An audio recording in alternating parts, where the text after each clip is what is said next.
यदि संविधान बदला जाएगा तो यहाँ की सड़कें पूरी भर जाएंगी। यदि संविधान के एक भी आर्टिकल को टच किया गया, संविधान के एक भी धारा को निकाला गया, तो हम लोग इसके लिए लड़ेंगे। और परिश्रम से आमिर जी अपने अथक परिश्रम से लिखित भारत का संविधान दिया, स्त्री और अछूतों को समता शक्ति सम्मान दिया।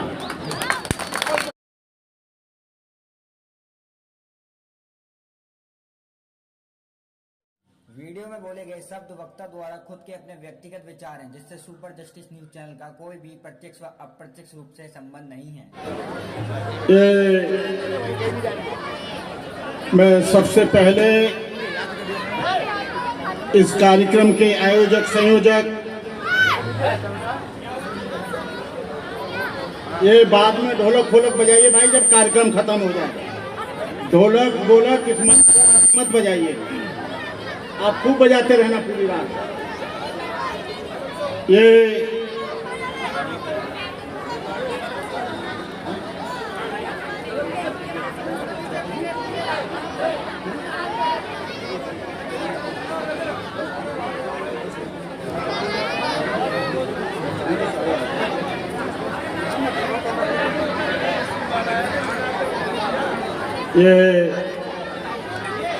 मुझे कहा गया है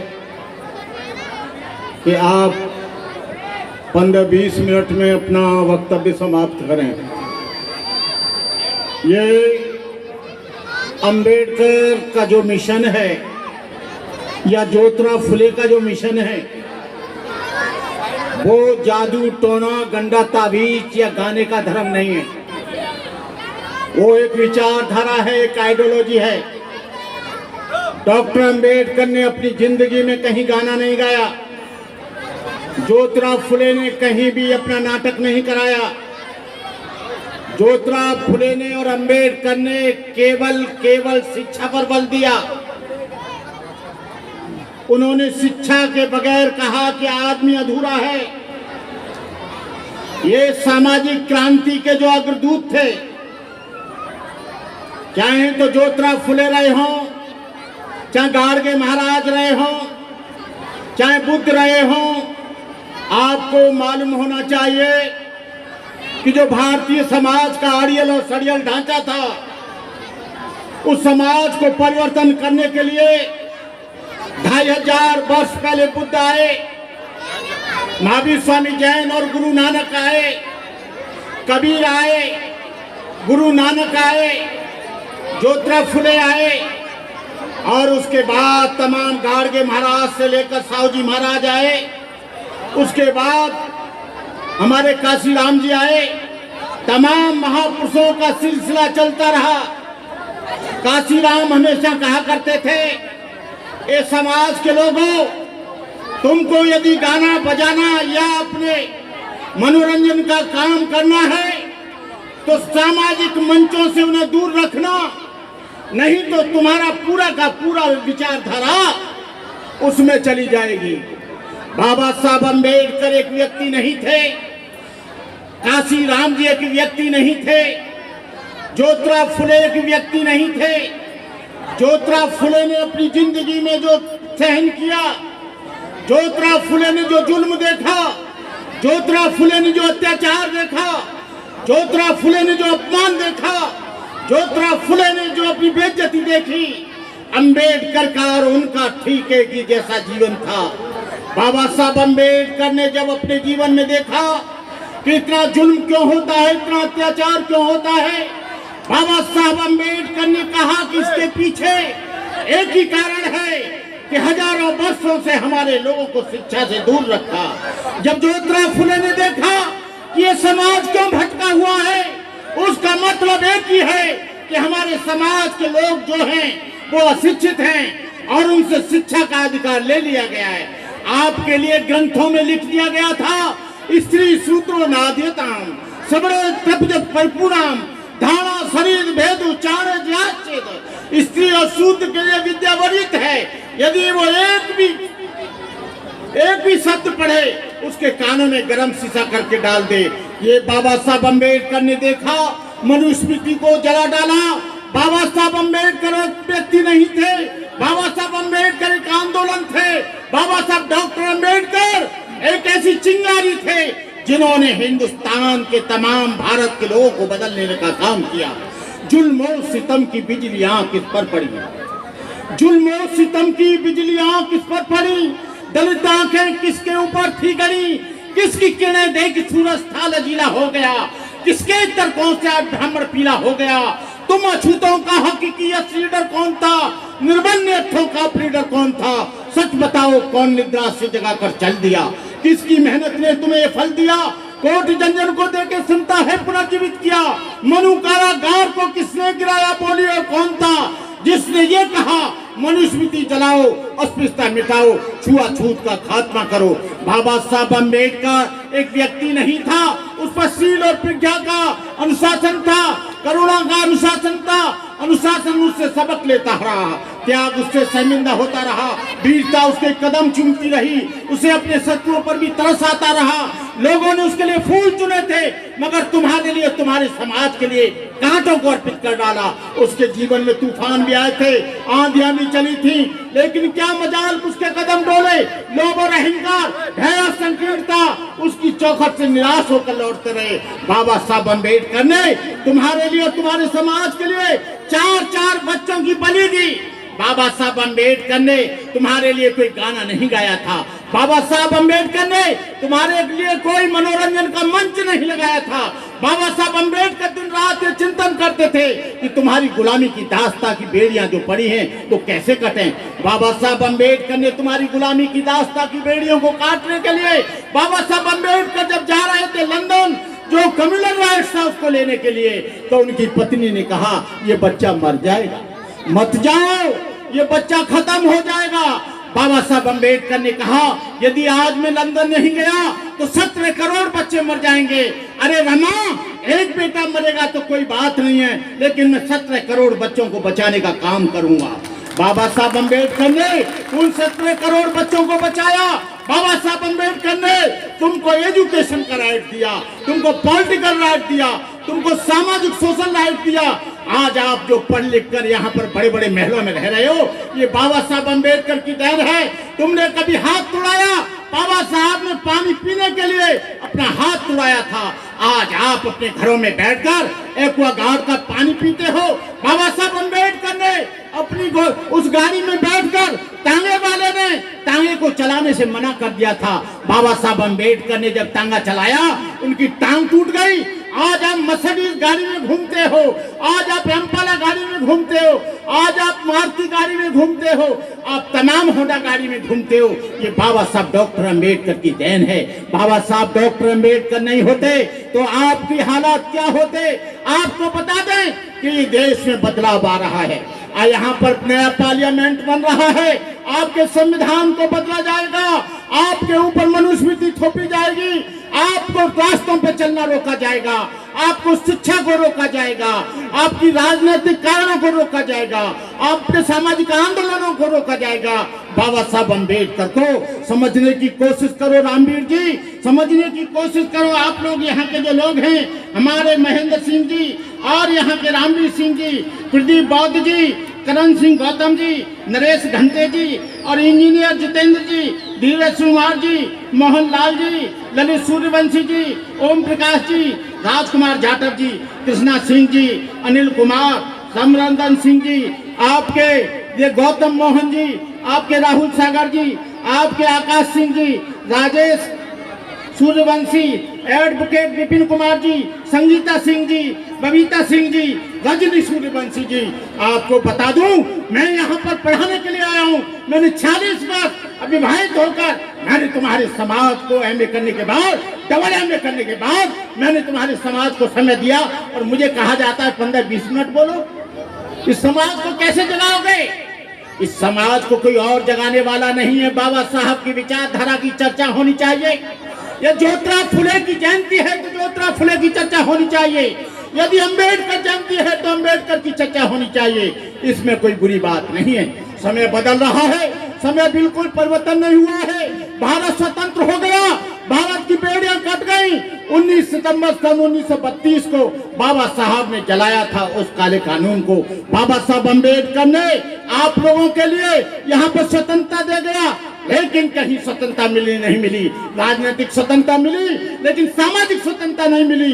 कहीं हमारे बच्चों की जब मूंछ रखाते हैं तो उनको गोली मार दी जाती है।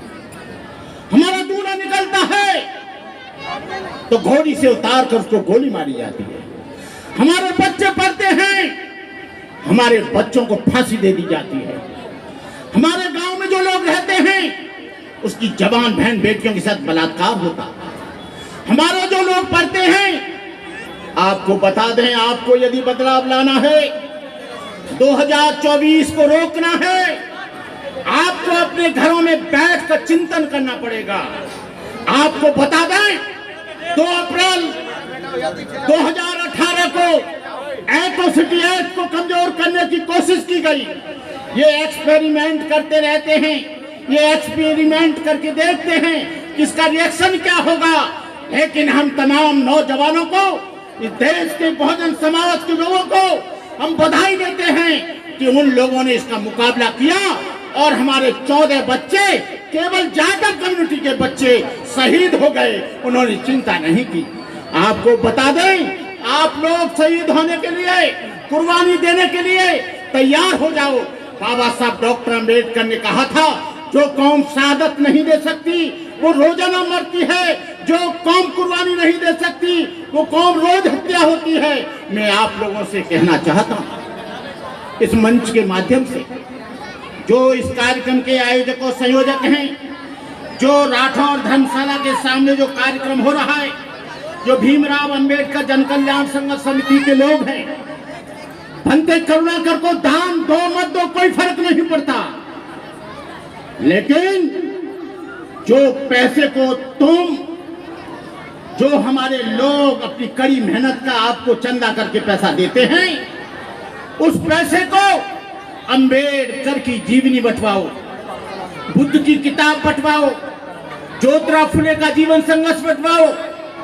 आप लोग ऐसा काम करोगे तो डॉक्टर अंबेडकर और ज्योतिराव फुले उनके दिलों में उतरेगा। लेकिन हम ये काम नहीं करते हैं, अपने तमाम चीजों में पैसा गुजार देते हैं। चाहे 3 दिन कार्यक्रम करो या 5 दिन करो, कोई फर्क नहीं पड़ता, लेकिन आपको अपने पैसे का सही यूटिलाइज करना पड़ेगा। जिस समाज का धर्म गुरु भूखा रहता हो, जिस समाज के धर्म गुरु पर कोई आने जाने का साधन न हो, जिस समाज का धर्म गुरु कहीं एक स्थान से दूसरे स्थान न जा सके, जिस समाज का धर्म गुरु बीमार रहता हो, उस समाज की जिम्मेदारी है कि वो समाज की परवरिश करे। मैं आप लोगों से कहना चाहूंगा कि डॉक्टर अम्बेडकर ने बुद्धिज्म को अडॉप्ट किया, डॉक्टर अम्बेडकर ने बुद्धिज्म को स्वीकार किया। बाबा साहब अम्बेडकर, मैं कुंभ के मेले में गया, कुंभ के मेले में सर्वधर्म सम्मेलन था और मुझे सारे ईसाई बोल गए, मुसलमान बोल गए। मुसलमान कुरान पर बोला, ईसाई बाइबल पर बोला, हिंदू ग्रंथ पर बोला, गीता पर बोला, रामायण पर बोला, और मुझे सब में उन्होंने क्या सब्जेक्ट दिया, हिंदू समाज की एकता। मैंने कहा भाई आप क्या कर रहे हो, मुझे बौद्ध धर्म पर सब्जेक्ट दो। शंकराचार्य जी से मैंने कहा, उन्होंने कहा नहीं यही सब्जेक्ट रहेगा। तो मैंने कहा Shankaracharya ji, Hindu is not society, Hindu एक समाज नहीं है। बौद्धों में बौद्ध पैदा होता है, ईसाइयों में ईसाई पैदा होता है, सिखों में सिख पैदा होता है, मुसलमानों में मुसलमान पैदा होता है, और पारसियों में पारसी पैदा होता है, लेकिन हिंदुओं में हिंदू पैदा नहीं होता। हिंदुओं में ब्राह्मण पैदा होता है, हिंदुओं में क्षत्रिय पैदा होता है, हिंदुओं में वैश्य पैदा होता है, हिंदुओं में शूद्र पैदा होता है, हिंदुओं में नाई धोबी धानु कहार लोहार तेली तमोली पाची काची अहिर गड़रिया एरवार घेरवार शर्मा चतुर्वेदी द्विवेदी। हिंदू जात की जात जात में जाति, जैसे केरा के पात पात में पात। मैंने कहा शंकराचार्य जी, हिंदुओं में यदि हिंदू पैदा होता तो एक हिंदू दूसरे हिंदू की बारात नहीं रोकता। यदि हिंदुओं में हिंदू पैदा होता तो मूंछ रखाने पर उसका कत्ल नहीं किया जाता। यदि हिंदू में हिंदू पैदा होता, मोटरसाइकिल पर चलने वाले दलित का कत्ल नहीं होता। यदि हिंदुओं में हिंदू पैदा होता तो 2 अप्रैल 2018 को हिंदू लोग उन 14 बच्चों को नहीं मारते, क्योंकि हिंदुओं में हिंदू पैदा नहीं होता, हिंदुओं में जातियां पैदा होती हैं, हिंदुओं में एक ऊंचा पैदा होता है, एक नीचा पैदा होता है, एक बड़ा पैदा होता है, एक छोटा पैदा होता है। मेरा कहने का मतलब यह है, मैं ज्यादा न बोलकर आप लोग डॉक्टर अंबेडकर को पढ़ने का काम करें, क्योंकि मैं ज्यादा टाइम न लेते हुए आप लोगों को कहना चाहूंगा, अपने अथक परिश्रम से, आमिर जी, अपने अथक परिश्रम से लिखित भारत का संविधान दिया, स्त्री और अछूतों को समता शक्ति सम्मान दिया। भूले भटके भारत को बौद्ध धर्म का ज्ञान दिया, पंचशील देकर जनता को देश का नवनिर्माण किया। आप लोग कमर कसकर इस बात के लिए खड़े हो जाना, यदि संविधान बदला जाएगा तो यहाँ की सड़कें पूरी भर जाएंगी। यदि संविधान के एक भी आर्टिकल को टच किया गया, संविधान के एक भी धारा को निकाला गया, तो हम लोग इसके लिए लड़ेंगे और मरेंगे। हमारे फंडामेंटल राइट्स को यदि इन्होंने लोगों ने कत्ल किया, आज आपको मालूम होना चाहिए कि आपकी नौकरियां खतरे में हैं। नौकरियां इसलिए खतरे में हैं कि जो सरकारी संस्थान हैं उनका प्राइवेटाइजेशन हो रहा है, रेलवे बेचा जा रहा है, BSNL बेच दिया गया, आपको ONGC बेच दी गई, आपका डाकखाना बेचा जा रहा है, LIC को बेचा जा रहा है, बैंकों को बेचा जा रहा है, रेलवे को बेचा जा रहा है, एरोप्लेन को बेचा जा रहा है, एयरपोर्ट को बेचा जा रहा है। जब ये सब बिक जाएगा, नौकरी कहाँ रहेंगी? प्राइवेट सेक्टर के पास जाएंगी। वो कहेगा कौन जाति हो, कौन खून हो, किस समाज से आए हो। जैसे ही पता लगेगा शेड्यूल कास्ट है, बैकवर्ड है, माइनॉरिटीज है, आपको नौकरी नहीं मिलेगी। दूसरा, इन लोगों ने, इन मुसलमानों ने इस देश के लिए इतनी बड़ी कुर्बानी दी, लेकिन मुसलमानों को हिकारत और नफरत की दृष्टि से देखा जाता है। दलित आदमी यहाँ सड़क बनाता है, बिजली के खंभे गाड़ता है, लेकिन उसके साथ भेदभाव किया जाता है। मेरा कहने का मतलब यह है, आपको दुनिया में रहकर ऐसा काम कर जाना जो तुम अमर हो जाओ। किश्तियां बह जाती हैं, तूफान चले जाते हैं, सिर्फ यादें रह जाती हैं, इंसान चले जाते हैं।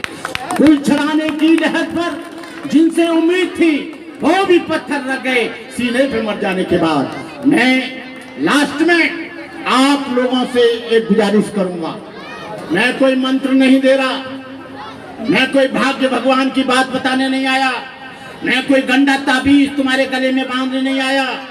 मैं आप लोगों से कहना चाहूंगा, भूखे रह लेना, कच्ची झोंपड़ी में रह लेना, कच्चे बर्तनों में रह लेना, लेकिन अपने बच्चों को अच्छी शिक्षा देना, अपने बच्चों को अच्छी से अच्छी शिक्षा देना। नौकरी यहाँ मिले ना मिले, जापान में मिलेगी, लंदन और फ्रांस में मिलेगी, कनाडा में मिलेगी, यूगोस्लाविया में मिलेगी, कहीं भी दुनिया के कोने में बच्चा जाकर खा सकता है। लेकिन बिना शिक्षा के आदमी जानवर से भी बदतर है। तो बहनों और भाइयों, मैं इन माताओं से भी एक निवेदन करूंगा कि करवा चौथ का व्रत आप करना छोड़ दो। जापान में और चाइना में कोई भी महिला करवा चौथ का व्रत नहीं करती, लेकिन वहां के लोगों की आयु 150 वर्ष तक है, और यहाँ करवा चौथ का व्रत करती है, उसके 60 साल में बाजे बज जाते हैं। एक मेरे सामने एक गुप्ता जी रहते हैं, उनकी पत्नी करवा चौथ का व्रत करती, और दोनों में रात को 12 बजे झगड़ा हो रहा। मैंने कहा गुप्ता जी क्या हुआ? बोले मेरे को तनख्वाह नहीं मिली है, और ये कह रही कि मेरे कान के झुमके क्यों नहीं लाया, मैंने तेरे लिए करवा चौथ का व्रत किया है, साड़ी क्यों नहीं लाया। ये जो करवा चौथ के पीछे लालच है, रक्षाबंधन के पीछे लालच है, भैया दूज के पीछे लालच है। आप लोग ऐसा कार्य न करें, और आप लोग जिस अम्बेडकर ने तुम्हारी स्वतंत्रता की, उसका फोटो आप अपने घर में लगाएं। इन्हीं शब्दों के साथ जय भीम, नमो बुद्धाय, जय भारत, आपका कल्याण हो, सुखी रहें, अच्छे रहें।